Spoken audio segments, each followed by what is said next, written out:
when you and Coach Lashley and the rest of the offensive staff put together this group that's coming in, how much did you identify a certain number of players at each position or a certain kind of player at each position, and how much of it was simply get all the best players available that you could? Yeah, no, there's a process that goes in every year about building a roster. You know, we have a select set of numbers that we're always trying to achieve. Obviously, we got guys that moving into this new league.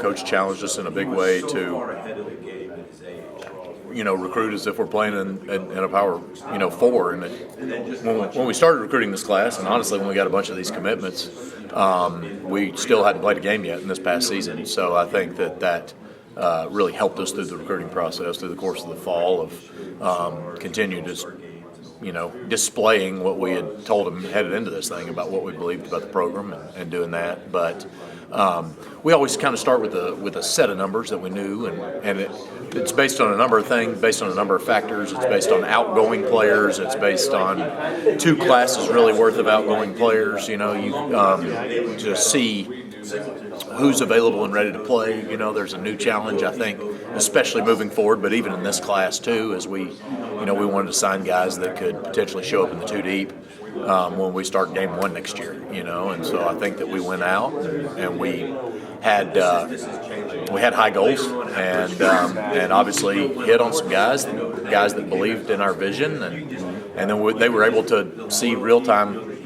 some of the realization of that vision, and so I think that's capitalized. And highest ranked class in school history, and I think they said 8 out of the top 25 players in school history, by ranking, whatever that means. But it's at least there's a standard measure to compare to what we've done in the past, and I think it's a really exciting time. You're bringing in 2 quarterbacks. Tyler Van Dyke, transferring from Wisconsin, obviously has the history with Coach King and Coach Lashley in Miami, and then Ty Hawkins. They look, as an outsider looking in, they look like very different styles of players. Was the plan all along to bring in 2? And if so, why?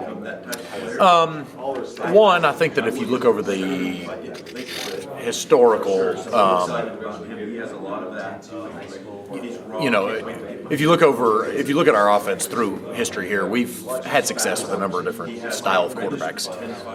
Obviously, Tyler's a guy that has had success in this exact offense, but he's a guy that came in and substituted for a guy like Coach King, who was playing in front of him that year before he got hurt and was a very different style quarterback. So I think that we go seek out the best possible quarterback that we can find, and then we can. The beauty about the offense that we have is I think we can structure it around what those guys are best at, and I think that's the beauty of what we do with the entire offense is that we can cater to the players that are the biggest playmakers in the group, but certainly that would speak to the style of bringing someone like Tyler in. I think the answer is easy on Tyler. We wanted Preston to have the opportunity to go be a starter for a year, so we lost a guy with a bunch of opportunity and games headed out the door, and we wanted to make sure that Tyler's in a unique position coming off an injury, so he's a guy that's not even going to be ready to execute until late in the season cycle. But he's a guy that can provide some insurance for you. Obviously, Kevin's our quarterback. Keldrick's a guy that's going to come in and be the backup this spring and do everything he can, to establish that position. And I think that Tyler's in a unique position to be around people that he's familiar with and an offensive system that he's familiar with, continue to rehab what's necessary for him to do, and then still be in position to help us succeed if called upon. How did Luster and Aronson respond to bringing in 2 quarterbacks, one a very highly touted freshman, the other a guy who, as you said, played with and for Coach King and also for Coach Lashley? They've been great. Coach King's handled that room incredibly. He's done a great job. He manages it. He's honest with them. That's the number one thing is you be honest. You kind of set up the position. You explain to them exactly what's going on and what the situation is and how we envision the future being. And we've not been we've shown him that, and that's how it played out last season, with Kevin coming in when he did at the course of the season and taking over and doing that. And Keldrick sees that and understands that this is this is his job this spring, and he's got to go out and perform and develop like we know he can and do those things. And we got to recruit every year. The competition, I mean, you see it on our wall over here. Competitive excellence is our number 2, core value. So you can never, you know that we're always going to pursue the next high school player that can play. And so I think that it made sense losing a guy with the number of reps that Preston had to bring in an older guy that had banked reps and could fit that class category. That's another thing that kind of, you had asked, your first question was about how you decide to bring in players. I think there's holes in those classes. You'd like to have a pretty evenly distributed, hey, senior, junior, sophomore, freshman, you'd like to distribute that across all positions. And so losing an older guy with that kind of experience and bringing in an older guy with that kind of experience made sense in the general flow of what we're trying to do in that room.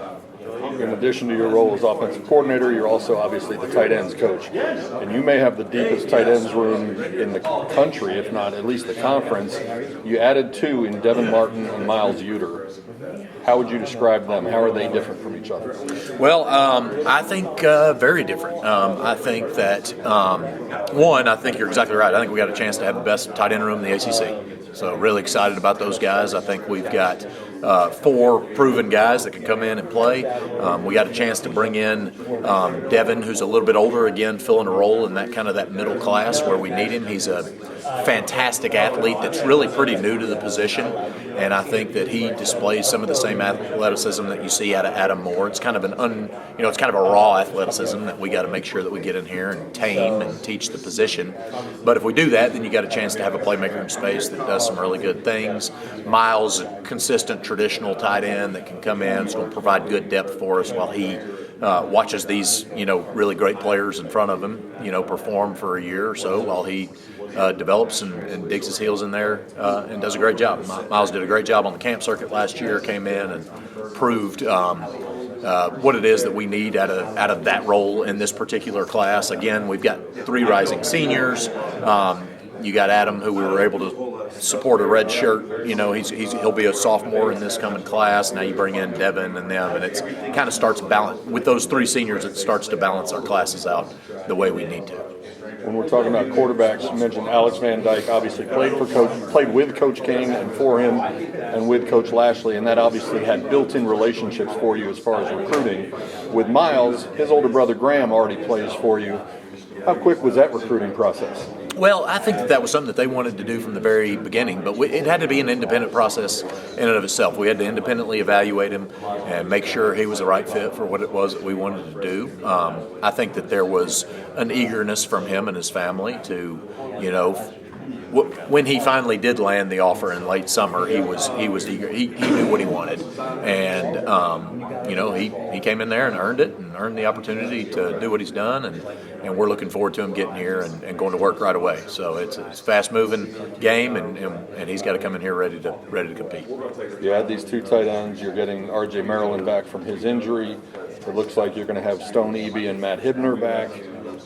When Casey Woods, the offensive coordinator, and Casey Woods, the tight ends coach, get in the same room, what kind of possibilities does this open up for you? Well, I think in a grand scheme world, I think it really gives you some flexibility with what it is that you want to do. Being an up-tempo offense, the more that you can limit the defense's capability to substitute, that's what you want to do. So I think that there's situations where we can get in there and show 2 tight end sets, and we can get in a whole bunch of different pictures for the defense and still remain in that 12 personnel world. And so I think that when you have guys with the experience level that we have on that interior, we lost a bunch of guys on the outside lanes, and so having a guy that can come, or having a couple guys that have had success there in the middle, and I think that